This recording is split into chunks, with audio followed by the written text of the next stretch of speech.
Mira, William, la poesía tuya, tu dedicación al ensayo, tantos años estudiando, tantos años adorando a ese trabajo de castellano, a veces todas esas cosas dan unos ladrillos insoportables para los lectores y a veces dan milagros como tus libros, que después que uno entra en ellos le da lástima ir avanzando porque dice, ah, se me acaba, pero tú nos haces el regalo de hacer Ursúa, de hacer El País de la Canela que gana el premio Rómulo Gallegos y además saber que está la serpiente sin ojos y que los tres están ya prefigurados en Ursúa.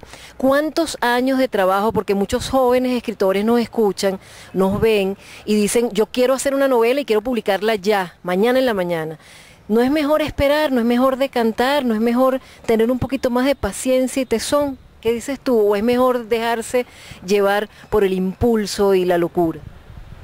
Yo creo que la paciencia es uno de los nombres del arte, pero también a veces ocurre que la iluminación sea uno de los nombres del arte. Dicen que la principal diferencia que hay entre entre las otras obras humanas y las obras artísticas, ¿no? Entre las obras de la inteligencia y las obras del arte, es la diferencia que hay entre los fuegos de artificio y el rayo, ¿no? A veces ese rayo es instantáneo y viene de lo desconocido y trae una energía poderosísima. Y hay obras literarias que se han hecho en poco tiempo. Dicen que El barco ebrio de Rimbaud, que es uno de los poemas más bellos de la historia, escrito por un adolescente que tenía 17 años, fue escrito en 2 horas y media, ¿no? Y en cambio un poema muy parecido, muy semejante, El cementerio marino de Paul Valéry, duró 20 años haciéndose, ¿no? ¿Cuál de los dos es mejor? Uno no sabe decirlo. Se llegó por caminos muy distintos a uno y a otro.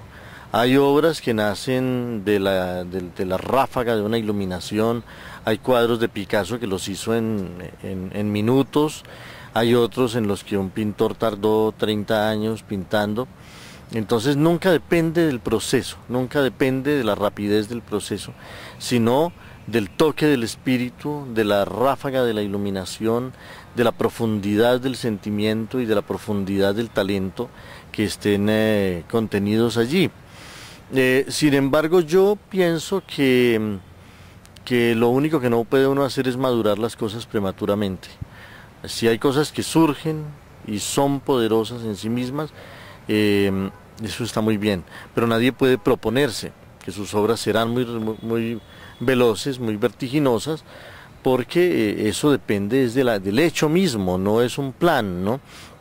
Yo creo que Rimbaud el día anterior no sabía que iba a escribir ese poema, le ocurrió, pero para que pudiera escribir ese poema se necesitó una larga y ardiente paciencia.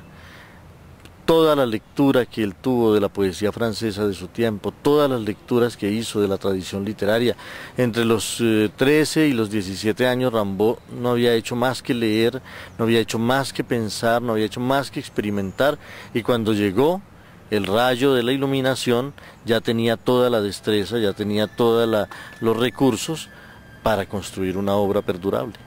Ahora bien, a mí me gustaría saber cómo son ustedes como lectores. Yo, Mónica, por supuesto que veo que es muy apasionada porque Mónica inmediatamente que alguien dice algo importante en los medios, inmediatamente lo transcribe y llega a los buzones de todos. Y muchas veces nos informamos antes que los medios tradicionales por las transcripciones de Mónica, que son, pareciera que fueran instantáneas.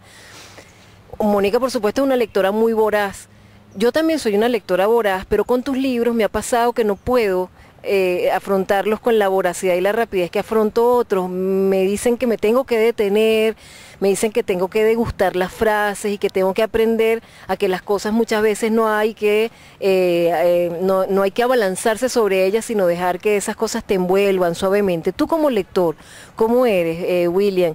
¿Lees muchos libros al mismo tiempo? ¿Lees uno y lo degustas y después pasas a otro? ¿Cómo eres como lector? Bueno, en una época yo era muy buen lector en el sentido de que me dedicaba fundamentalmente a leer, leía por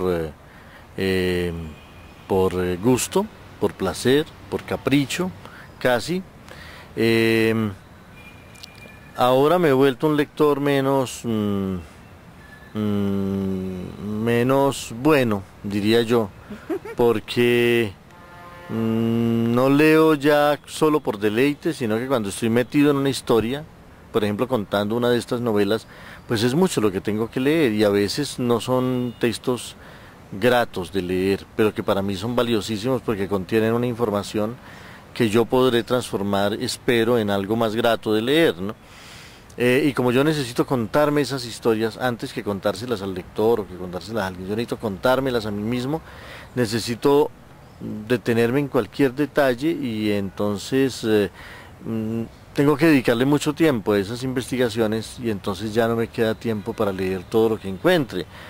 Mucha literatura de actualidad no la conozco, yo estoy completamente desactualizado porque llevo 15 años dedicado a leer crónicas del siglo XVI, a leer